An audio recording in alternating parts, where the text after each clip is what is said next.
And we're live. Coming to you from Studio A across the entire universe, across continents. Studio A, live and in person. That's my clapping audience sound, in case you were wondering. Cheering, clapping. All right. Good afternoon. Today is Friday, October 2nd, 2020. Today, we're going to talk about Apple versus Epic again, iPad Air 4, where is it?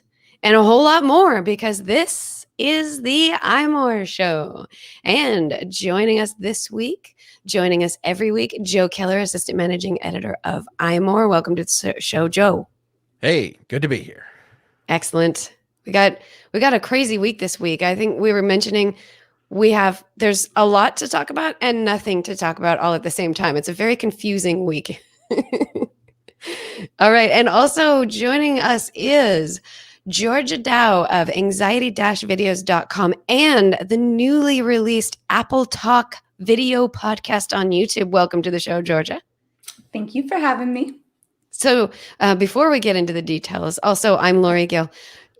Georgia, what is Apple Talk? Tell us a little bit about it. We meant to bring it up last week and I just forgot. So I want to make a big announcement about it this week. Oh, thank you. Well, so this is a podcast with Renee and I talking about technology and humanity and how they interact and a little bit of the psychology behind all of it. So we talked about drones in your home. How do you feel about that? We talked about leaks and leakers and the entire psychology about that. And Renee gives a little bit of his own feelings of when he's leaked information and the stress and the excitement and why does it even happen. This week, we're going to be talking a little bit about the Google News. We're going to be talking about clickbait and just kind of discussing all of the things that go into it. So I'll send a link. I'll get Renee to send you a link. We'll get a link in the show notes for everybody. Awesome. I think you don't have an official string link yet, right? I write you have Georgia to have a certain amount and Renee on YouTube, and that's how I find it myself because I can't remember links and I'm lazy. So I don't want to scroll. To search for it until we get the official link, just go to YouTube and type in Georgia and Renee, and it should pop up. You'll know. You'll be able to see and tell that it's them. Yeah, I should know. I know. It's just me. I'm sorry. So this, in a way, it's Apple Talk. So it's talking about the tech industry, and of course, from the Apple perspective. But the thing that's so engaging, I think, is Georgia. You're practically putting Renee on the couch in a way, in like therapy session kind of discussion, because you're so good at like getting people to open up. Like it's part of your nature to just suddenly people are talking about how they feel about things. So it's really great to just kind of have this sort of like analyst tech person who's being analytical, and then this like sort of emotionally open person saying, tell me how you feel about it. So it's a really great dynamic to like bring those two together and kind of discuss the like psychology of the way technology exists in our lives. So it's a lot of fun. I have to say it's been a while since Renee and I have done like just a little like deep dive into stuff instead of going through things really kind of quickly, because we cover usually a lot of different topics. So this one's a little bit more deep. And then at the end of it, we do like a nebula segment where we talk about our favorite things, or I'm planning on us like doing like strange experiences or something like that. Like, so anyways, I have some ideas on that. Renee might not feel as happy about it. Renee's gonna be like, I'm not ready to expose myself like this. Yeah, no, I'm gonna make them do it anyways. All right, so that's Apple Talk on YouTube, and you can find it by searching YouTube Georgia and Renee. And at some point soon, once they get enough subscribers, so go subscribe, by the way.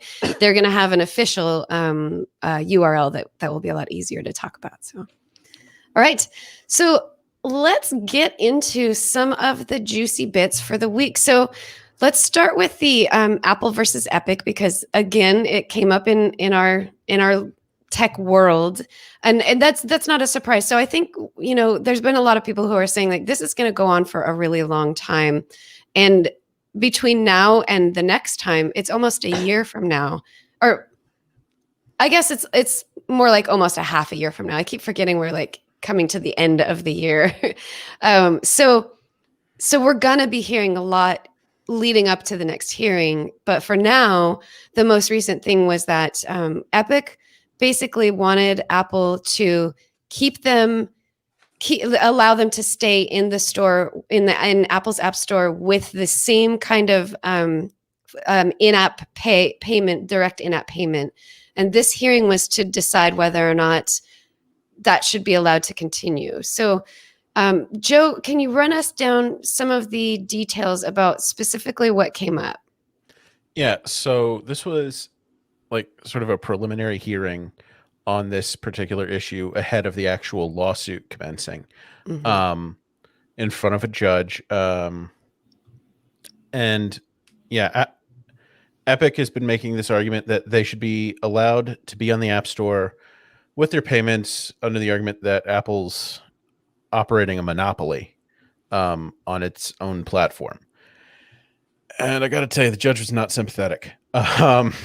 Very, very unsympathetic. So one of the big sticking points for Epic has been the 30% fee that Apple charges on in-app purchases, and well, all purchases. And one of the things that Apple's lawyers brought up is that, and the judge also brought up, is that this is a fee that's standard across this industry. I think Google might be the only one that doesn't charge 30%. They charge 5 or 10. It's something low, or it was. Yeah, I don't know the details about that one. So you mean the Google Play Store? The Google Play Store fee has a lower fee. Yeah. Yeah. 15% for some reason sounds familiar, but if anybody knows in the chat like the specific number of that, please let us know. These days it is 30. Oh, okay. Oh, yeah. Okay. Okay. So it is 30. So it is a standard. So, so Joe, what you're saying is like the point that was being made about this was Apple is not doing anything different than anyone else is doing. I mean, and there are arguments to be made about whether Apple's fee is too high, whether these fees are too high in general, but they are, the point that was brought up is they are an industry standard. And one of the other points that they went over was the fact that, and it's something that we've talked about on the show, Epic knowingly violated App Store rules by putting this payment processing in place. They're putting in their own payment system, and it seems like the judge wasn't sympathetic to their reasoning, and yeah, it doesn't look like they're getting their injunction.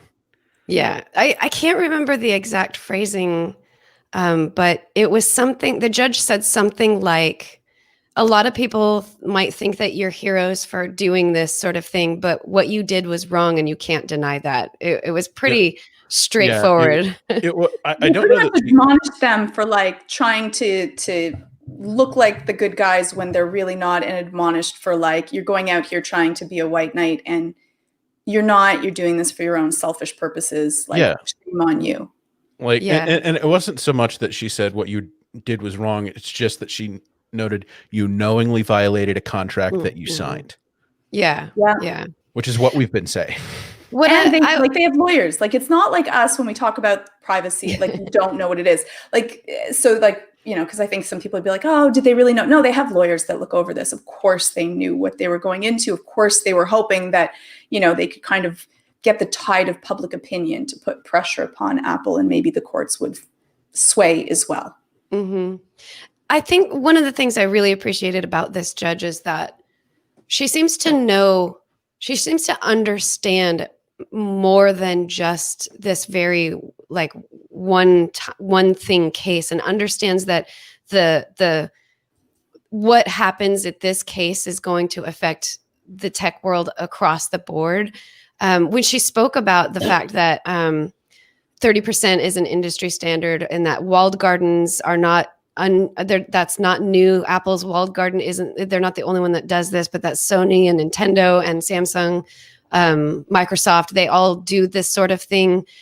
To me, that was like, this person understands the broader and wider situation here, and that what her decision will be in the end, what the decision ends up being at the end, is going to affect everyone. So she admonished Epic for what they did to get to where they're at now, but she really understands that, like, this is going to be, Apple might be charging too much money, but that also means that the entire industry might be charging too much money. So if that's what we decide, this is going to affect a lot of people. So we need to be very slow and calculating. We need a lot of information. That was one of the things she said. When you come to trial I think they agreed July of 2021, she was saying, like, you better bring all of your facts and all of your information. And I need all of this stuff, because this is going to be a really big deal. So I really appreciate that they have somebody who knows that this is a big thing for the tech industry, that it's not just two companies fighting each other back and forth. Yeah, and one of the things to keep in mind about this judge is, I'm pretty sure this sort of thing, this antitrust kind of thing, these are the kinds of cases that come before her. Like, this is what she does. Mm-hmm. So she has knowledge in and out of these kinds of issues more broadly, and not just tech, but other industries in a grander sense. Yeah. Yes. I'm trying to find a little bit more information about the trial or the hearing that took place. They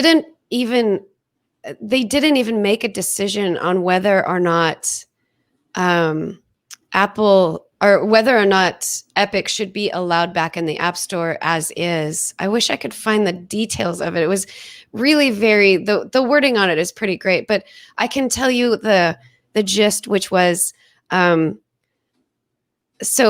judge suggested that Epic create not a second account. This is where I wish I had the right wording. It's like a proxy account where the money would be going to, the 30% would be going to, which would be, or that Apple create the proxy account where that 30% would go to, so that if in the end, a year from now, it's decided in Epic's favor, that they'll get that money back. And Apple said, yeah, okay, we'll do that.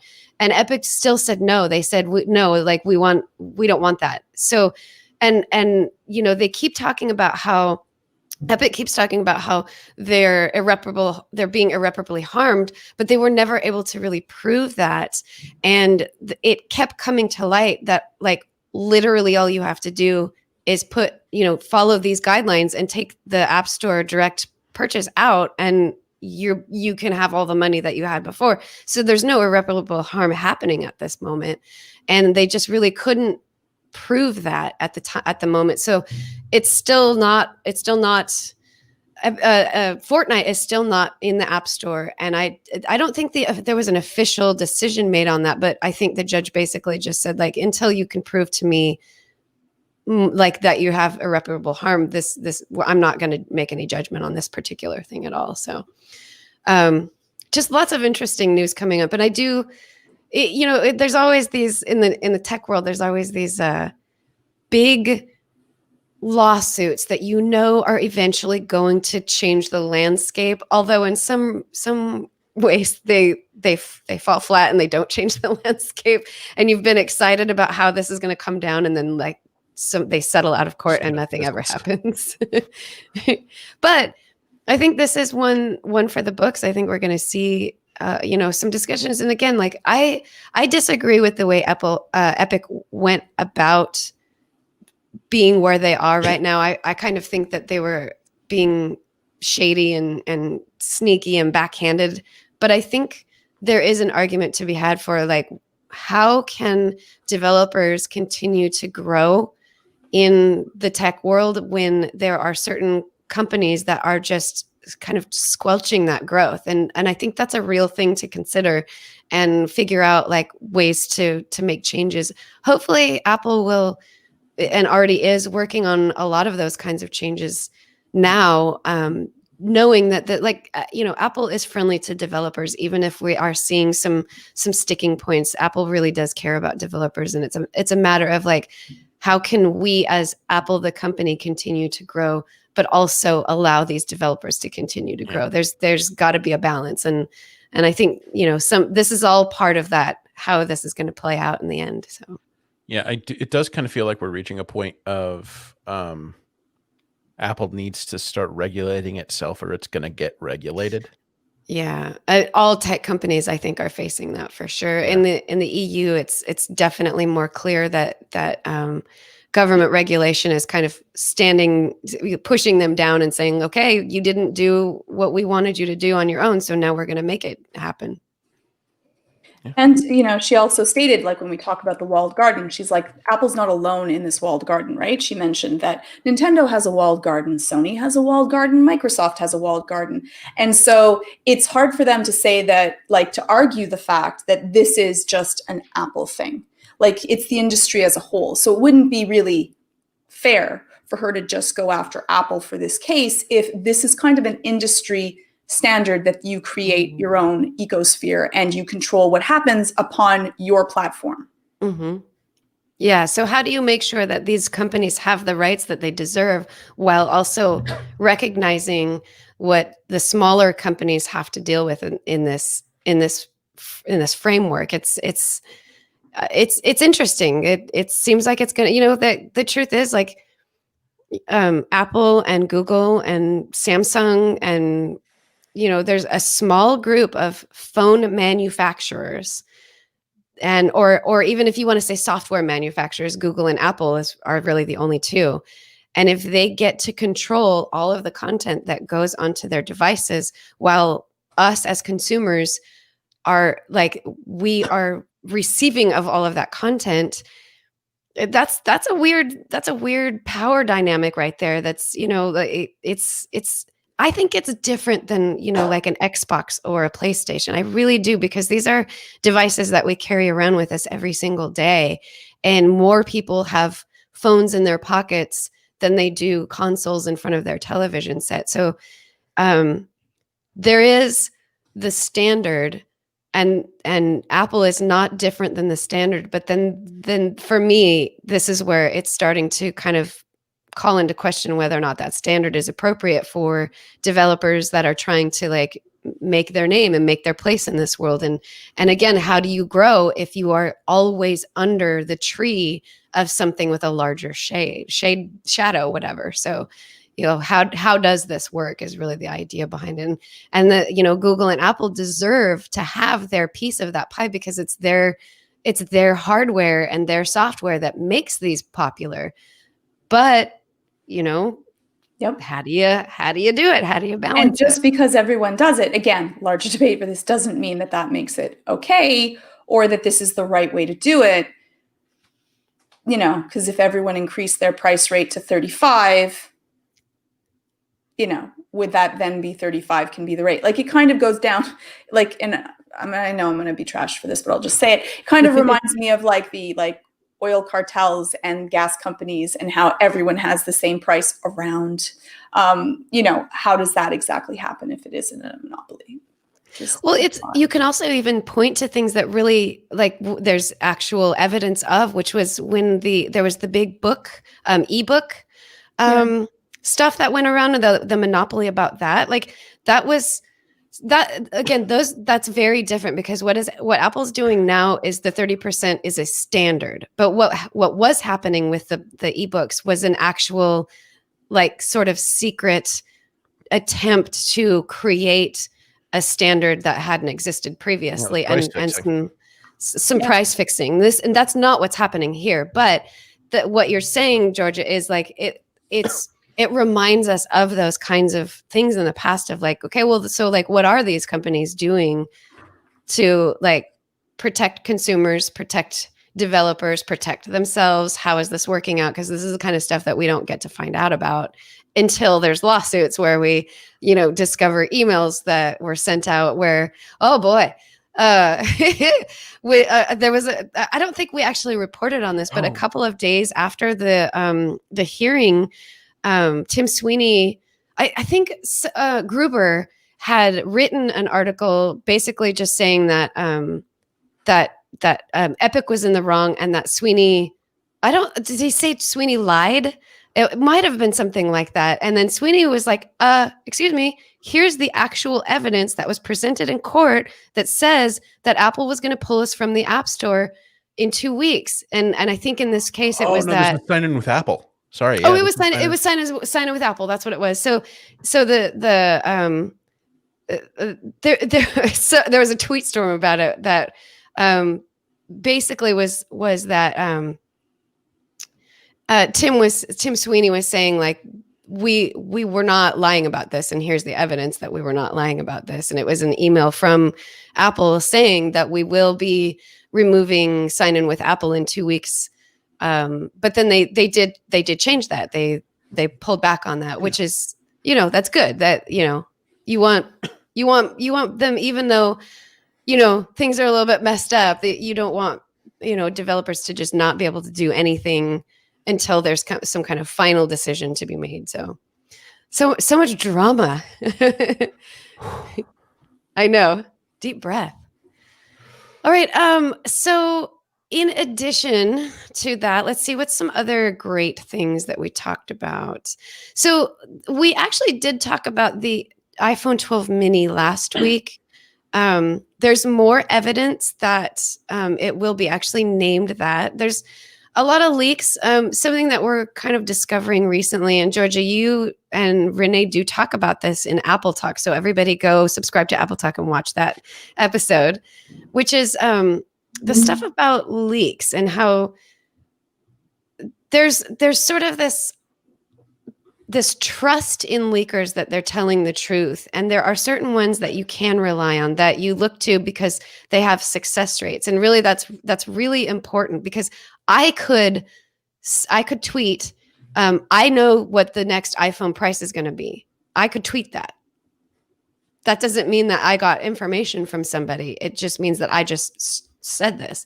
So figuring out like who to trust and who not to trust becomes more difficult around when you get really close to releases of things, because a lot of people start claiming that they have information that may or may not be true. So we take all of this with a grain of salt. While we do trust some leakers more than others, we do also have to remember that these are just rumors. And until Apple says for sure what it is, it's all wrong, basically, until it's right. But we still want to hear everything, right? Like it's so exciting, or for some people they hate it, but it's such an excitement to be able to find out what are the treats that we're going to be getting and why. And so, you can't help but take a look and kind of hope and wonder. And, I like I like mini, like it's just lightweight and wonderful. Mm-hmm. And so I'm excited for it. Again, I wasn't on the iPad kind of thing, but now with the Pro coming out and it's so beautiful, I'm like, what other things are going to be coming to tablets? And we could make it tiny. How lovely. We can make it tiny. Yeah. So with the iPhone 12 mini, what we're looking at here, the newest rumor stuff was there's actually a picture that somebody tweeted that shows the stickers for the different iPhones that might be coming. If you were to believe that, let me see if I can. My eyes are so bad that I can't see it very well. Okay, so there's 3 different stickers that they show, and the wording on one of them says iPhone 12 mini silicon case. The next one, iPhone 12 Pro silicon case, and then the third is the iPhone 12 Pro Max silicon case. Yeah. These are Apple distributed cases. So that's the key. So I know this from experience that case makers will oftentimes hedge their bets and just they already have packaging that has the name of a phone without knowing the official name of the phone. Unfortunately I have a stack of boxes that say iPhone 9. which ended up being the iPhone 10. And I feel kind of bad for those case makers because they probably spent a lot of money on an iPhone 9 packaging for a phone that didn't exist. But that's case makers hedging their bets, hoping that and they're the going to first be ones out really do, right? They get the most reviews. Most people have purchased them. They're going to get all of the different press.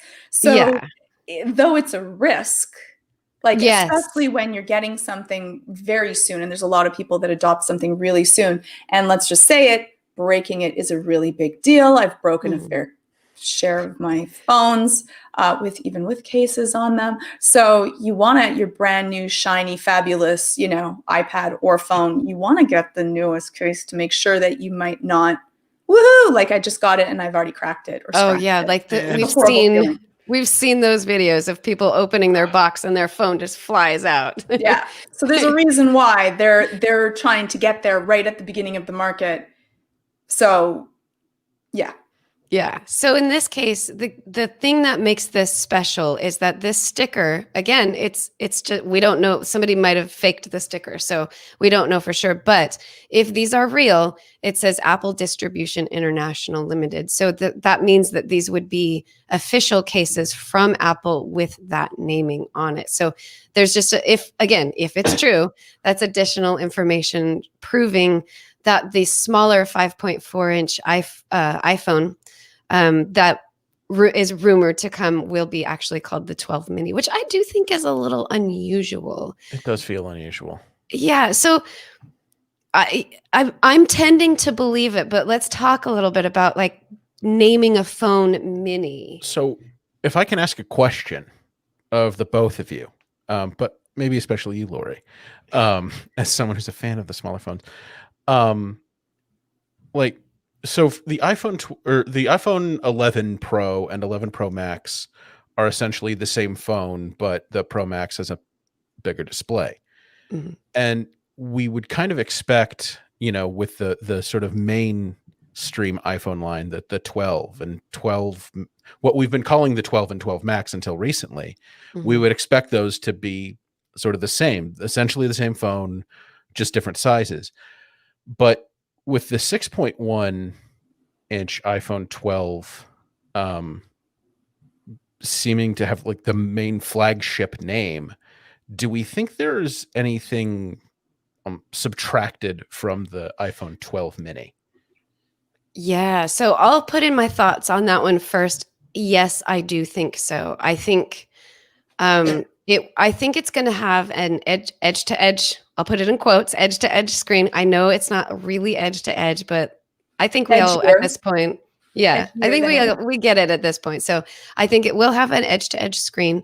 I think it will have I think it's going to have the most advanced processor. It's going to have the A14 chip. I don't think it's going to be A14 or B14 or whatever, like slightly less important or whatever. I don't think that's the case. I think they'll be able to get that processor into that size phone.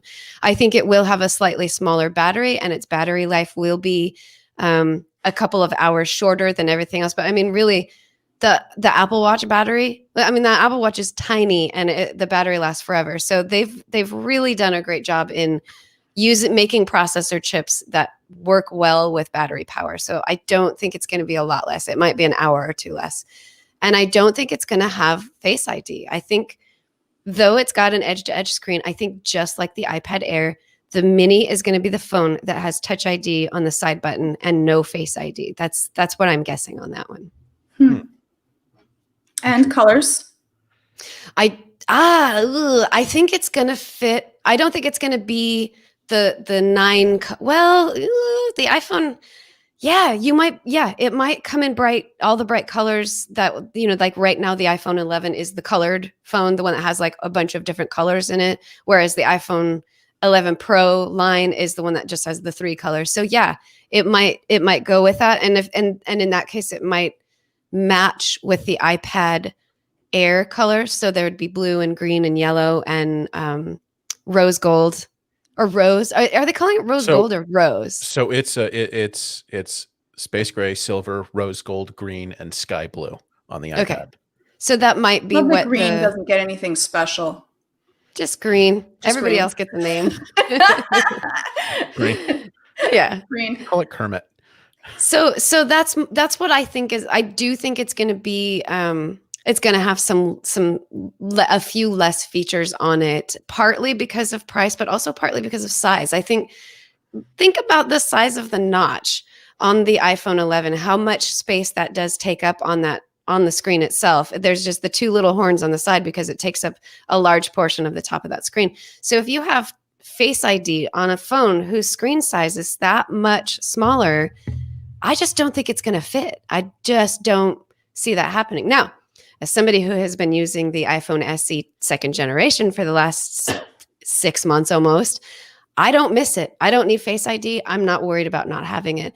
Memoji and Animoji stuff has gotten so good now that you don't necessarily need to have Face ID so that your Memoji runs around. Like, be honest, how many have you? Does anyone do people really? I'll ask. Like, really, like Memoji? Like, really? Do we do that still? Like, is this still a thing? And here's the thing. I use Memoji. I send stickers. And because you can do that without Face ID, you can create your Memoji and you can send stickers. I only ever sent an animated Memoji where it was like my mouth talking, rah, rah, rah, right after it came out because of the novelty of it. Right. I never did it again after that. Nobody ever sends them to me. I don't send them to anyone else. So for me, what's missing? Face ID, the biometric scanning of your face. I've gotten used to going back to using Touch ID with the iPhone SE second generation. It's fine. I ended up being just fine with it. It was not a bad transition for me.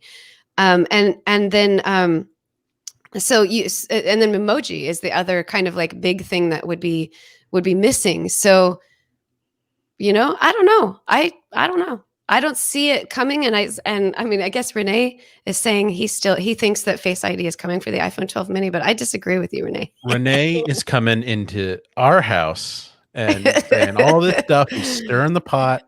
I know.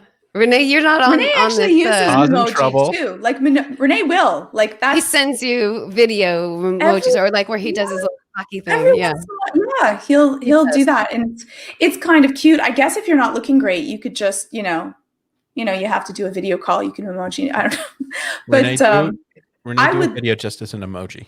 As a Memoji. Oh, I know. Yeah, you guys should both do that. Use your little Memoji faces for Apple Talk and just right in front of your own face. No one wants that. No one wants that. I do. Now everyone's gonna. Yeah, I know. 2 out of 3 of us want it, and I'll be cringing the entire time. Even when they mentioned it, I was like, "Oh God, let it die." But maybe I'm just the jaded one. Maybe I'm wrong, and everyone loves it. I think it's cute. Are you excited about the small size? What would be your perfection, Lori? I mean, in a way, like how small is too small is really what I'm asking. Well, I think the 5-inch or the 4-inch size that was the original iPhone SE, the iPhone 5S and 5 and the iPhone 4 is where it started. That size to me is perfect. So this is actually slightly bigger than that, but it's I think it's the same width, but it's taller. I think that's the difference. And obviously it has more screen space there. So do we think it's the same width as that original SE? I believe it is. It might be slightly thicker, but like almost nominally thicker, not by much, or wider, I guess is the word I'm trying to use here. 5.4-inch display. I think what we're going to see is a phone that's that in the end is slightly smaller than the current SE. Yeah, so I don't know that we're going to get the super one-handable thin phone that we all desperately want. I know. I suppose like between the original SE and the current SE, there's about almost a half an inch. No, it's more like a quarter of an inch difference. So I'm actually looking at the two right now to see the differences between them. So but keep in mind though, we're talking about something that's going to be slightly longer and also edge to edge screen. So I think 5.4 might do it. I'm sure somebody's already developed their own, based on like what the what that would look like, the edge to edge thing. So I'm sure that exists out there. In fact, I think there's been renders that have come up, and some people have actually been showing them, and to me it looks pretty darn small. So yeah. So for me, it does, as long as it has the most current processor and a decent camera. I really do want a decent camera. It doesn't have to be the triple lens camera of the iPhone 11 Pro or anything like that. You don't need LiDAR? I don't need LiDAR, but a decent camera and the fastest processor. And I mean A14. I don't want A13. I don't want A12. Like, to me, that's what gets me the tiny iPhone. That's worth it for me to get that price. And do we think that we're starting at like 64 gigabytes of storage? Where are we going with storage? Because storage matters. Yeah, probably. Yeah, so that's another thing. There was another new rumor that came out, Georgia. I'm glad you reminded me. It came out recently that the iPhone 12 mini and the iPhone 12 will start with 64 gigs, and the two Pros will start at 128 gigs. I want to defend the smaller storage space because I don't use that much storage. I've never maxed out at 64 gigs because I use a lot of cloud storage. So I don't ever need it on my device. It's never been a problem for me.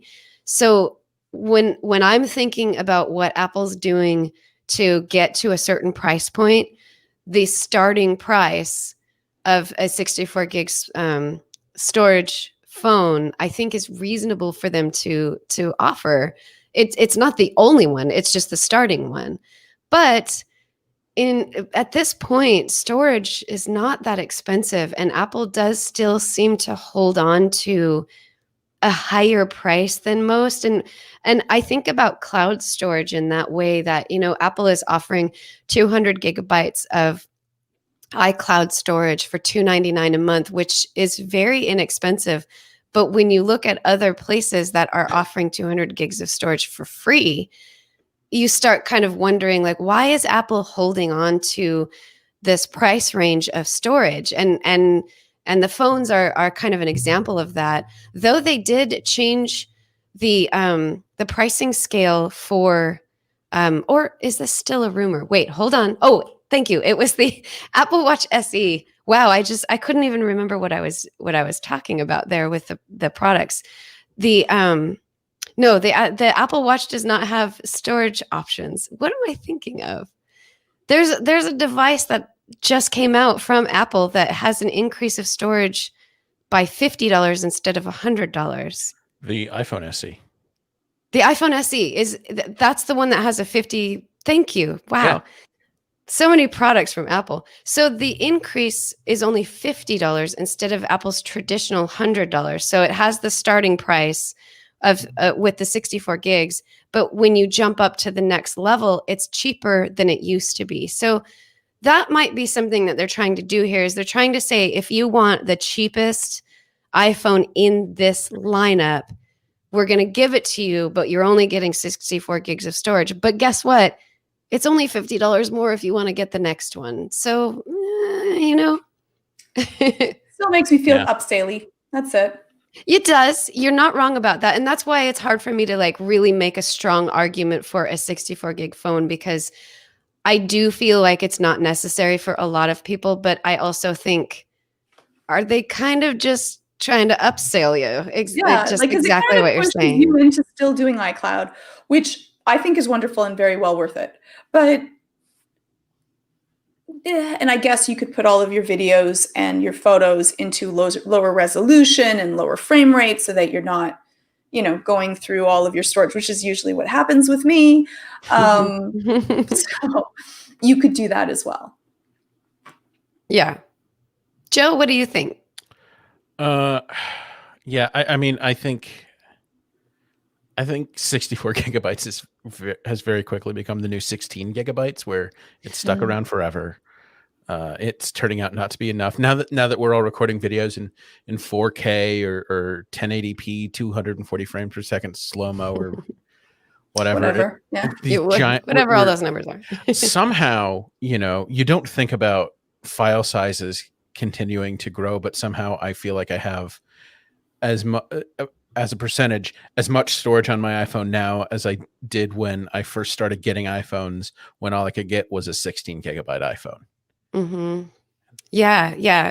And you again, it's hard for me to argue small storage when this kind of thing is coming up. You're not wrong about that for sure in terms of like we're using higher definition, taking higher definition pictures and videos. And Apple Arcade is another example. Apple wants us to download these games onto our devices, and some of them are a couple of gigs, so they do take up a lot of space.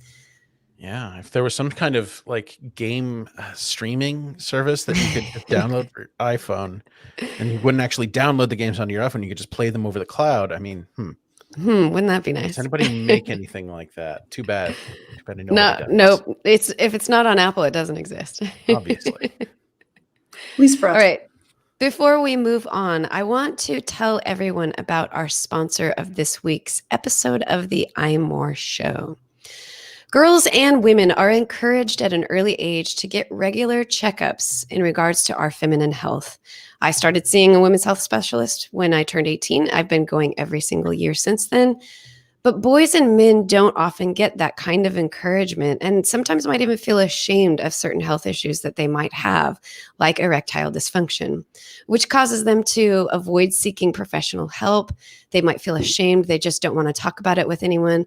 But boys and men should be able to talk comfortably about these issues too. With Roman, it is easy to talk about because you can talk to a healthcare professional without anyone having to know about it. With Roman, you get a free online evaluation and ongoing care for ED from the comfort and privacy of your home. A healthcare professional will work with you to find the best treatment plan. If medication is appropriate, Roman will ship it to you with free 2-day shipping. The process is straightforward, simple, and discreet. You can get started today by visiting getroman.com/iMore to complete an online visit in the privacy of your own home. Erectile dysfunction doesn't have to go untreated. You don't have to suffer in silence. With Roman, you can complete an online visit and connect with a healthcare professional today. Go to getroman.com/iMore today. If approved, you'll get $15 off your first order of ED treatment. That's getroman.com/iMore. Again, getroman.com/iMore. And I am very passionate about that. I do think that men should be able to feel comfortable talking with anybody about their private issues, their men's health issues, and women have been able to do that traditionally without fear of shame. So let's make a change with that. And Roman is a good starting place for that. So if you have somebody that you want to talk to, if you have an issue that you want to talk to someone about, go to getroman.com/iMore and find out more. All right. Thank you, Roman, for sponsoring this week's episode of the iMore Show. All right. So we've got all kinds of rumors about the iPhone 12, but what about when? When are we going to find out what's really happening? The rumor is it's going to be October 13th. That's messaging that we heard from John Prosser a very long time ago. It seems to all point in that right direction. But here's where I'm facing a little bit of I'm stumped, right? So Amazon just this week announced that Prime Day is going to happen on October 13th and October 14th. And on the one hand, Apple is big enough, it doesn't need to worry about competing with something else on the same day. But on the other hand, it's going to compete with Prime Day, and the world is going to be paying attention to buying things for as for a deal on Amazon. So is Apple going to do this on October 13th or maybe October 14th? Will it happen that week? I don't see Apple moving because of Amazon, and not really because that might not like behoove them to do it, right? Because they could do anything, but because it looks like Apple's moving the date because of Amazon. So I actually don't see them doing it more for the psychology of it kind of shows that Amazon, then they're worried about this being a really big deal. So that's my thought. Joe? Yeah, Joe? well, I mean, the good news for Apple is they haven't actually announced anything yet. I would say the good news for Apple and the good news for all of us who need to cover that True. event, True. they haven't actually announced it yet, so they can Right. do So it do wouldn't anything look they like want. they're moving it because of that, Right. really. There was no original date. Exactly. But there have Yeah. been some leaks that suggest that Apple has indicated to its carrier partners that the phones are actually coming out, like shipping, and they're going to be, in stores as much as possible as that's going to be on October 23rd. Mhm. Now, Apple could do a couple of things. So that's the week after this event is supposed to take place. The Friday in the week after. Right. So 10 days. tell us really quick Apple's traditional way of doing things So the traditional way to do this, if they were going to announce this, if this in was a normal year. in a normal year, what they would do is they would first of all announce it in September. But if it were still a normal year, but they for whatever reason pushed to October, they would announce on the 13th or 14th. Sometimes they do a Wednesday, but they would announce on the 13th or 14th. Pre-orders would go live the morning of the 16th, Mhm. and the phones would actually start arriving and showing up in stores on the 23rd. That's what they would Right. normally do. And Right. I mean, it sounds like that's what they're planning. They're going to have the event on the 13th. Mhm. Pre-orders will probably go live on the 16th because they Mhm. don't like to put iPhone pre-orders live right away Mhm. because it will crash the system. Because they do the whole thing where they take the store down and then look, the products are here even if you can't order them yet. Yep. Yep. And then pre-orders go live late in the week and then they start arriving, and it sounds like that's what they're gonna do. I don't think they can do what they did with like the Apple Watch and the iPad, the iPad 8. They haven't launched the iPad Air yet. That's something we'll talk about next. Yeah. Where they put them up for order right away. I just don't think you can do that with the iPhone. Just It's because too it's big. too many people. Mhm. It's Yeah. too many people. It's too, going across too many models. I Mhm. just don't think that they'll handle it well. Well, what about the fact that there's a rumor that the larger iPhone is not going to be available to pre-order right away? Yeah, the rumor is that both of the Pro models are going to be MIA probably until November. Mm-hmm. So then that's only 2 to pre-order right away. That's true. It's still going to be a lot, especially if the Mini is starting at $649. That's going to be popular. That's going to be a popular phone, even if it is just 64 gigabytes. Yeah, because of the price. I think most of the people that complain about 64 gigabytes are the ones who are going to wait for the phones that start at 128. Yeah. So that's totally possible. They're going to wait. A lot of those people are going to wait till November.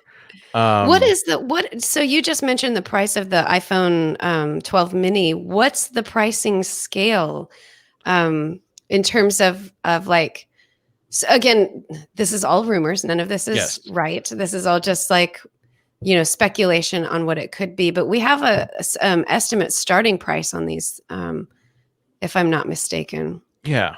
Of course, finding what that is it's hard to figure out. So I think that the rumors have been that the 6.1-inch iPhone 12 starts $100 more than the iPhone 12 mini, and that's the way the Max line has done with the more Pro model. So iPhone 10s, iPhone 11 Pro, those start at $1,000, and then the Max versions start at $1,099.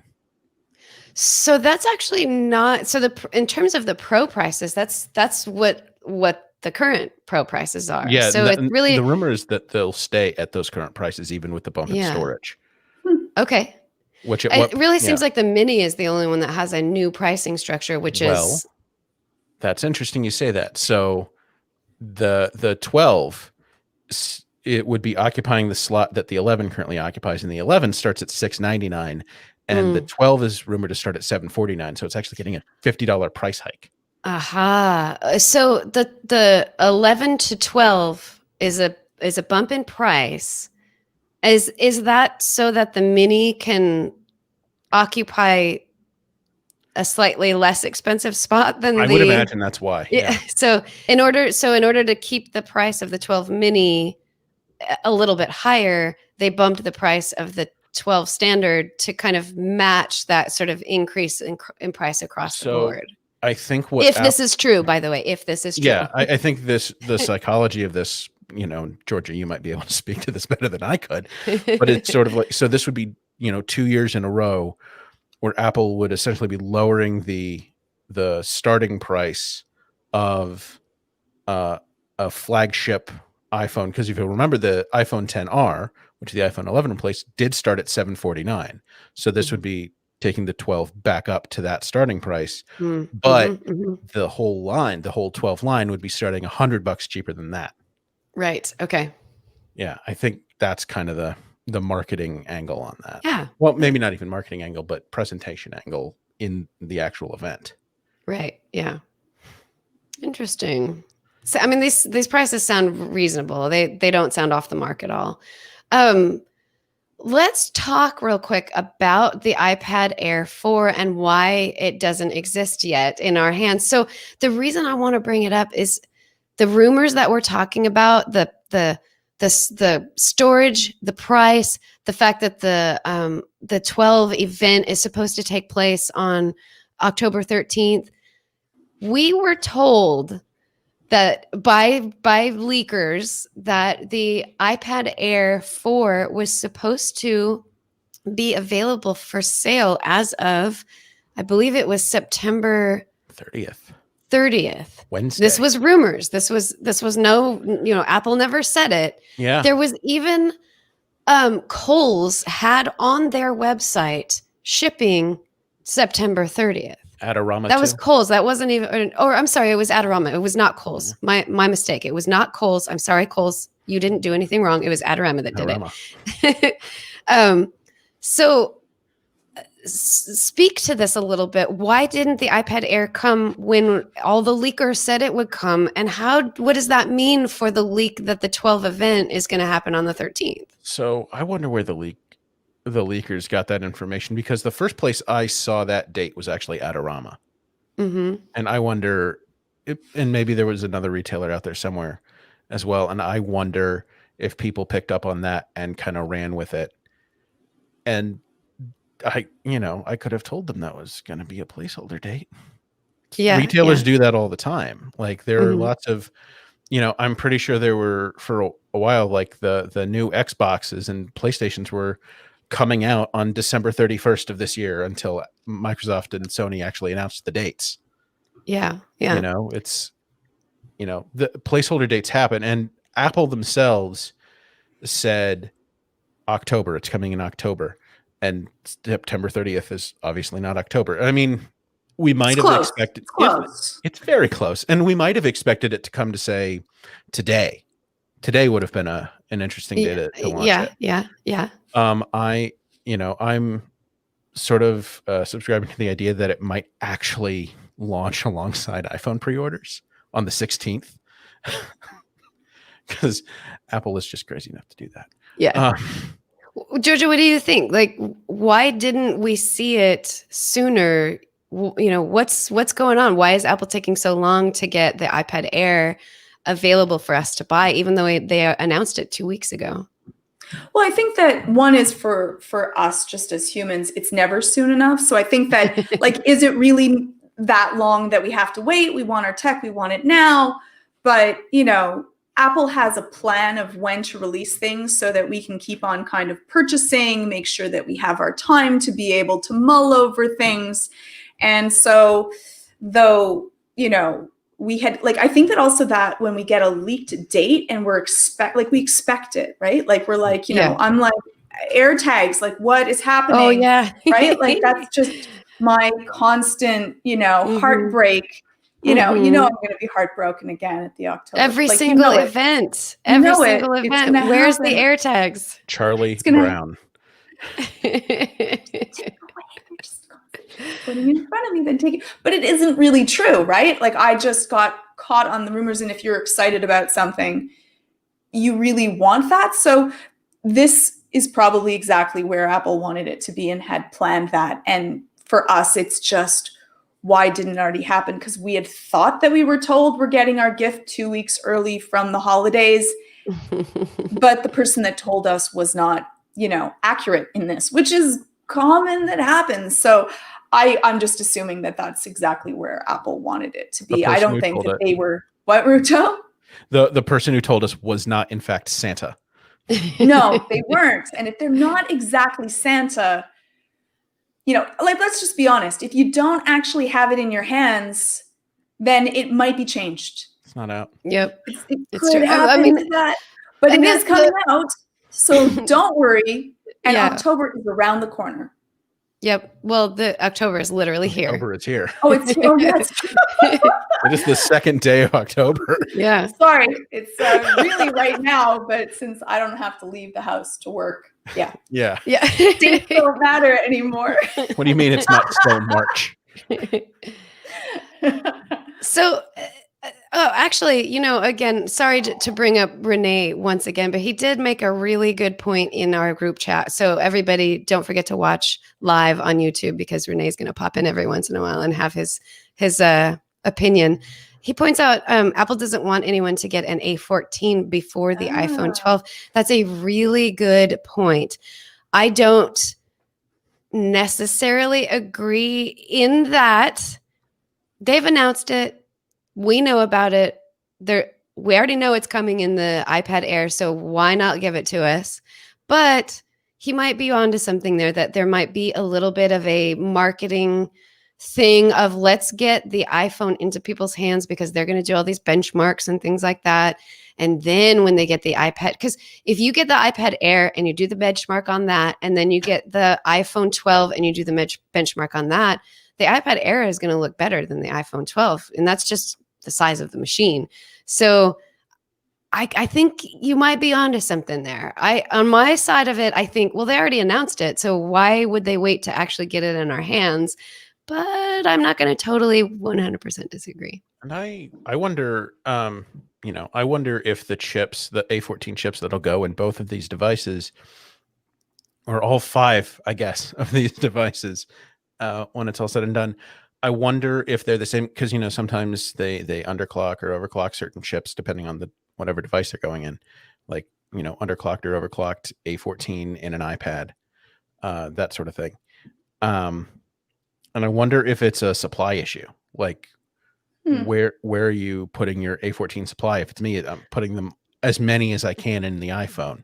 Yep. Yeah. At least, especially that first batch. Right. Let's make sure that there's enough phones to go around, because the iPad is just traditionally just doesn't sell as much. And that's just a fact. So, and you don't want to end up like NVIDIA. Oh, no. Yeah. That would not be good. A terrible launch. So, let's move on to one last thing. There's actually still more things to come, but, Joe, you wanted to talk a little bit about the iPad with home screen widget concept. So what's all this about? So this is a concept by a one second, let me get this up so I've got this right. This is a concept by the YouTube channel A Better Computer, and it imagines widgets actually living on the iPad home screen and how that could work. And one of the things this person suggests is one of the ways Apple could do this with sort of a minimum of disruption is like shrink icon sizes. Because if you look at the iPad home screen right now, it doesn't really, like, if you just kind of try to transpose widgets onto the current iPad home screen, it doesn't really work size-wise the way it does on the iPhone. Like on the iPhone, one of the, and we discussed this last week, one of those square widgets, the small ones, is the same size as a 2x2 grid of apps. Right. That's not the case on the iPad. It's one of those widgets, and you can see this if you if you compare them side by side on the first home screen. If you have the widget bar over there, you've got they're smaller than a 2x2 grid of apps. Yeah, so it would be like a 1.5, and that just doesn't work in terms of widgets. Or in terms Yeah. of like, what is currently available for home screens on the iPad versus iPhone. Yeah, yeah. And one of the things that's great about this particular concept, and it's similar to one created, I think in July or August by Parker Ortolani over at BuzzFeed, is it works in both. It puts widgets in both portrait and landscape orientation.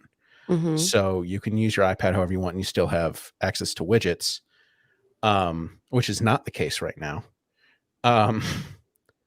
And yeah, I wish Apple would put widgets on the iPad home screen this time around. And I'm just glad to know that there are concept artists like this out there making things like this to show us that it's possible and it's very doable. I kind of like the idea of Parker Ortolani's concept a little more because it is more of a reimagining that I would like to see on iPad OS itself with a completely modular home screen. But this at least would get me widgets, especially with these a lot of these nice large widgets. You can put a bunch of them. You could put a bunch of them on the home screen and just create a dashboard. Come on, Apple, let's make it happen. So, yeah, I mean, yes, I want this, and I kind of believe in my heart that Apple is going to see how successful home screen widgets were for iOS, that they're going to figure out how to make some changes so that we can have widgets on iPad OS, because it was so successful. And frankly, the larger landscape, I think, like lends itself more to like a more fluid and useful. I could imagine like interactive widgets on iPad, because there's just more space to do that kind of stuff with. More space, bigger battery, bigger widgets. Yeah. So we just had one more quick question about a family setup, I believe is what you're asking about, Rob T07. So let's see if we can't answer this question. So Rob T07 on our live chat on YouTube says, I'd like to ask a question about the watch. If I buy a watch for my mom, using, I think you mean family setup, because she doesn't have an iPhone but does have an Apple ID. She uses her iPad for it. Will it sync her contacts, or will I have to add the contacts for her to it on my phone? So let me see if I can't answer that question. I don't have somebody that I have family set up with yet, so I have not experienced it myself. And Georgia and Joe, if you know off the top of your head, feel free to shout out. So everything I think most of us are in that boat. Georgia, have you used family setup yet? I have, but also it's with the iPad, not with the phone. Yeah. So I think the question is, I think the way family setup works is you put your account, like if you're using a watch that's paired to someone else's phone through family setup, you put your account stuff onto your watch. It's just all that stuff can be managed through the other person's phone now. So if you have an iCloud account on your iPad that you use on your iPad, you can also use that account on your watch. So your account, so I believe your contacts should sync. All of your data should sync. You're not, and that's one of the benefits of family setup is you're not sharing like exercise data or contact data and that sort of thing through the iPhone owner's account anymore. Because I know people have tried to use like a sort of hack for a family setup like thing in the past, so they can give their kid an Apple Watch, but not an iPhone. And so they've shared things like workout data and all of that, and it's kind of messy, which is presumably why Apple created this. So yeah, you should be good to set up your mom's iCloud account on the Apple Watch. Do remember you need a cellular Apple Watch if you're going to do family setup.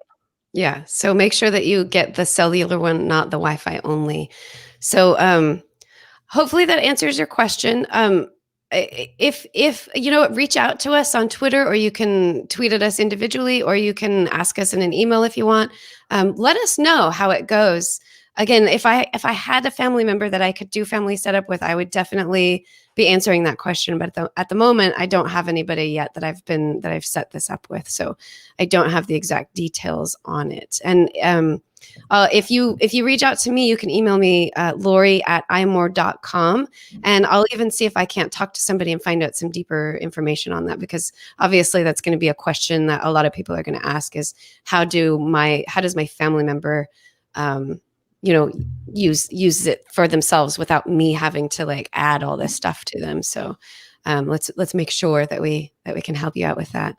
One more quick question. Sandeep is asking about the iPad Air. I think we kind of answered that question. We don't have any information about how soon it's coming out. And you kind of comment that you're desperate for your iPad right now. So let me just make this comment to you, that if you literally are desperate, like you need a new iPad, don't wait for the Air, because you need what you need right now. And that's the most important thing. At which point I would suggest maybe the bottom of the barrel version of the iPad Pro. It's a little more expensive, but it has a lot of the same features. So if you really desperately need an iPad, that's a good alternative. Again, if you're not really desperate, if it was just emotionally desperate, emotionally desperate, then totally wait, because buying it right now, which I guess you could always just return it and then upgrade, like, yes, you could do that, but like, it's such a pain to have to go through that process right now. I would say wait, because that is that horrible feeling when you didn't know that an upgrade to something was showing up and you just purchase it, and then it's so much better when you see it. If you're going to be watching the event, you might kick yourself. And so if it isn't really desperate, then you should if you're emotionally desperate, wait for it. You can wait. When you're so close to the year where it's going to be coming up with the new version, I would say wait if you can. It's coming soon. It's really, really soon. Sooner than I thought, because I didn't think we were October yet. I would say within the next 28 days. Which is not too bad. Yeah. And one last comment on here that I did want to bring up. Lida asks, is it worth waiting for the new iPad Pro or just to go with the Air? We will link in our show notes our comparison between the iPad Pro and the iPad Air 4. But the short and quick answer for me personally, is the way Apple is positioning these two, in my opinion, the iPad Pro is really going to have some very niche features that most people don't need anymore. And that's how they're going to separate the two. The iPad Air 4 now, it has a processor that's currently faster than the iPad Pro. It has a great camera. It has a lot of great features to it. It's very advanced, but there are certain things that it doesn't come with. One of them being the LiDAR scanner and some of the other like processing power that accounts for things like photo and video editing. So if you are not literally a pro, that if you're not video editing and photo editing and using like that level of intensity, go with the iPad Air 4. It is really, really good and really powerful. It's just not as niche as what I think the next version of the iPad Pro is going to be. Sorry, can I ask a question that is not there? But for the Air, like, is it going to have its own little keyboard that is going to be the advanced keyboard system to attach to it? Or are we going back to the little flippy triangular? Just because I think that's awesome. Like, I might be the only one that's like so excited about, like, it makes a huge difference. I think it's fabulous. So iPad Air 4 supports all of the same accessories, or all of the same Apple accessories that the 11-inch iPad Pro does. So these devices, the 11-inch iPad Pro and the iPad Air 4, are the same height and width. The iPad Air 4 is just a little thicker, 0.2 millimeters thicker. So it works with the new Magic Keyboard that came out in the spring. It works with the iPad Pro 11-inch version of the the Smart Keyboard Folio. So it's not like the triangle flippy one. It's just the one that just kind of closes. Apple Pencil 2. just all of that sort of thing. You did mention the Magic Keyboard with Trackpad, right? Right. Yeah. Magic Keyboard with Yeah. Trackpad. That's what I That's meant to say. that's my favorite. It's So so it good. does work with that. It's so good. Yeah. So good. It really is amazing. And I'm a keyboard snob. It is amazing. Yes. You can All trust right. keyboard So we have passed the end of our hour. We're actually a little bit over, but we had a lot of fun things to talk about. So thank you everybody that asked questions. It's when we know the answer, we love having the answer. And even if we don't, we are open to trying to find the answer. So again, Rob or anybody who has a question, you can email me, Lori@iMore.com, if you want to chat with me or ask questions, and I can see what I can do. So we are done. Thank you to everybody who joined us live on YouTube. We go live at around 1 p.m. Eastern time, sometimes a little bit later. If you subscribe to our channel and hit that bell button or whatever it's called, you'll actually know when we go live. No big deal whether you do or don't. But if you'd want to know when we go live every time, that's how you'll get the message on that one. So when we go live, people jump in and they talk to us, ask questions, say what they're going to say about it. So we love to have you there. But if you can't watch us live on YouTube, you can watch us live anytime after, because the feed does remain up. But you can also listen to us on iTunes, and to everybody who listens on iTunes later in the week, we really appreciate you. We thank you for that. Thank you to Jim Metzendorf for everything that he does for us. You make us sound great. We love you. Joe, if anybody wants to reach out to you and ask you more questions about family setup, how can they reach you? Well, I'm always at iMore writing, and you can reach out to me on Twitter at jkeller87. That's JKELLER87. And Georgia Dow, how can people get in touch with you if they want to ask you about the psychology of desperately needing an iPad? You can email me, Georgia@westmounttherapy.com. You can head on over to Anxiety-Videos, or I have been more active on Twitter. So you can check out Georgia_Dow on Twitter. Excellent. If you want to reach out to me on Twitter, I'm at Appaholic. That's APPAHOLIK. And just like I mentioned, you can email me at Lori@imore.com. My email is Lori@imore.com. Those ones are better for very specific, detailed questions, because trying to chat on Twitter is kind of a pain in the butt. So if you just want to shout out to me or like make a comment, use Twitter. If you have a detailed question, email me. It's actually really, I've talked to a lot of people. We have really great conversations about how to do something. I've had people where I literally couldn't help them, but then they reach back out to me and tell me how they fixed that problem. And that becomes like something that we can write about on iMore to help other people. So I look forward to hearing from you. Everybody have a great rest of your day, weekend, and week. This has been the iMore Show. Goodbye.